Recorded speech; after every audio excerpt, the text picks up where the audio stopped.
From the national newsroom of the Canadian Press, I'm Karen Rebo. Iran's state media this morning confirmed the death of President Ebrahim Raisi in a helicopter crash yesterday. Also killed was Iran's foreign minister, a provincial governor, and other officials and bodyguards. Raisi was a hardline conservative who was president for close to 3 years and seemed poised to win re-election next year. He was strongly opposed to both Israel and the U.S. Recently, he supported the hundreds of drones and missiles launched at Israel in response to the Israeli strike on Tehran's consulate in Syria. It's still unclear what exactly caused the crash, but Iranian state media says it went down as it was crossing mountain terrain in heavy fog. Inez Delaquatera, ABC News. Iran's supreme leader appointed First Vice President Mohammad Mokber today as the country's acting president. The mayor of a northeastern BC community threatened by fire says there are plans to bring back more than 4,700 wildfire evacuees, but there's no real timetable for it yet. Northern Rockies Regional Municipality Mayor Rob Fraser says any plans to return are weather dependent. There's too many variables at the moment to provide evacuees with a set date to go back home to Fort Nelson. The Parker Lake wildfire is still burning 2 kilometers west of Fort Nelson and is classified as out of control, as is the Patchy Creek wildfire burning north of the town.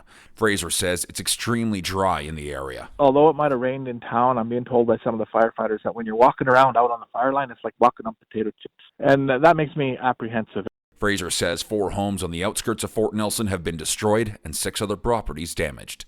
David Bowles, The Canadian Press. The long weekend has been a tragic one for some in southern Ontario's cottage country, where a boating accident north of Kingston has left 3 people dead. Ontario Provincial Police say a speedboat and a fishing boat collided Saturday night on Bob's Lake. 2 women, aged 21 and 22, died at the scene, along with a 23-year-old man. 5 other people were injured. Michael Cohen, the prosecution's star witness in former U.S. President Donald Trump's hush money trial, is expected back on the witness stand today in Manhattan for more contentious cross-examination by defense attorneys.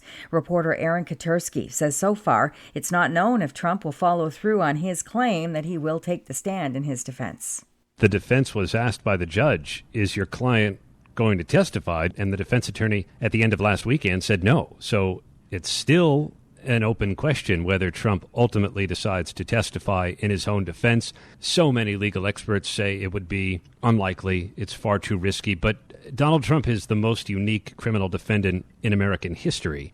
So we can't rule anything out until the defense says so in open court. And John Krasinski's Imaginary Friends movie, If, claimed the top spot at the weekend box office and earned an estimated $35 million in its North American debut. This is the Canadian Press.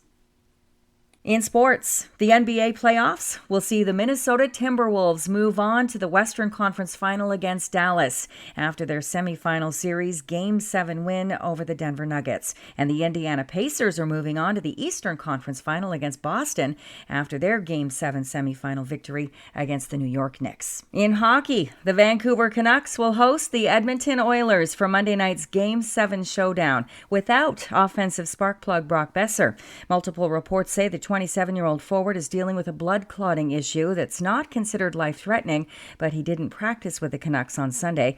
In the Professional Women's Hockey League Championship Series, Boston beat Minnesota 4-3 in the opening game in the best-of-5 Walter Cup final, and Canada remains unbeaten at the World Men's Hockey Championship. The Canadians edged Switzerland 3-2 in Prague Sunday for their 6th straight victory. Canada's next game is Tuesday against host Czechia. From the Canadian Press, I'm Karen Rebo. Thanks for listening. Don't forget to follow and subscribe. For more of today's top stories, visit thecanadianpressnews.ca.